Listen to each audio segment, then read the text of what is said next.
The next time you get invited to handle one of those big, large, complicated projects, immediately sit down with the client and break it into pieces and ask the client which of these pieces is most important to you in terms of priority. Where do you want to focus first, client? Let's resolve that first, and then we'll resolve a second thing, and a third thing, and a fourth thing, and a fifth thing. Oh my God, it's so exciting to be invited into these big, expensive projects, but they inevitably scope creep. They inevitably get bigger than what you got paid. You got paid for this much, but now you're doing this much, and you're upset about that. Ask me how I know. I've been there more than once. Furthermore, the client works against themselves. They change priorities. When you first came in, they wanted hamburgers, and now 6 weeks later, they want hot dogs. They changed the project midstream. It's very difficult to provide results when you don't know what the bullseye is. What if we want a new client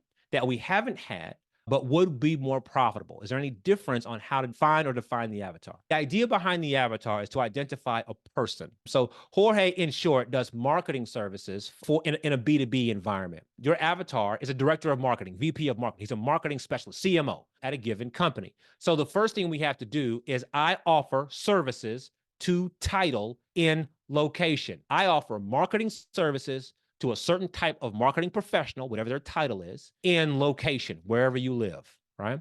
So we want to see them as a person first. Now we want to appreciate what problems that person is experiencing, not your services, what problems they're experiencing. One of the best suggestions I can offer you live while we're here right now is I bet there is an industry magazine targeted at your clientele. Find that magazine. Find the latest edition of that magazine and see what topics they have on the cover. Those topics on the cover are what your CMO client is thinking about. Solve one of those problems. So Jorge, don't invent another service that you think is cool. Solve a problem that he is currently facing. And I'm giving you a fast way of getting informed on what problems he's facing so you can actually solve them. Where does the Productize Agency fit? You saw it laid out in the outline, but I'm saying it again. Do it for the client with a very deliberate structure. That's the very first iteration of that. When you really go productized is when you internally, you have curriculum for your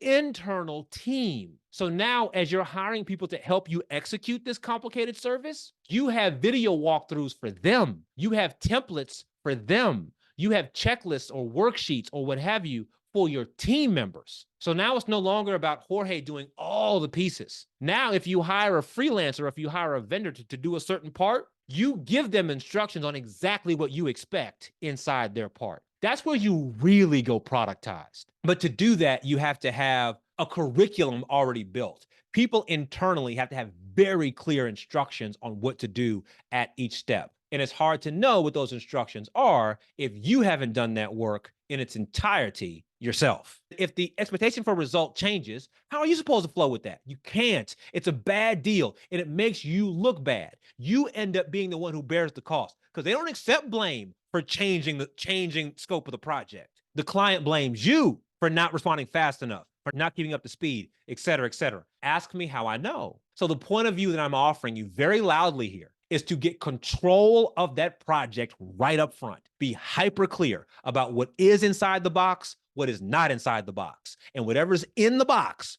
do it loudly, do it now. And then in 30 days, have a new discussion about the next thing. Now what that means is your reputation is sound. Now you know you did this thing, check box. You did this thing, check box. You did this thing, check box.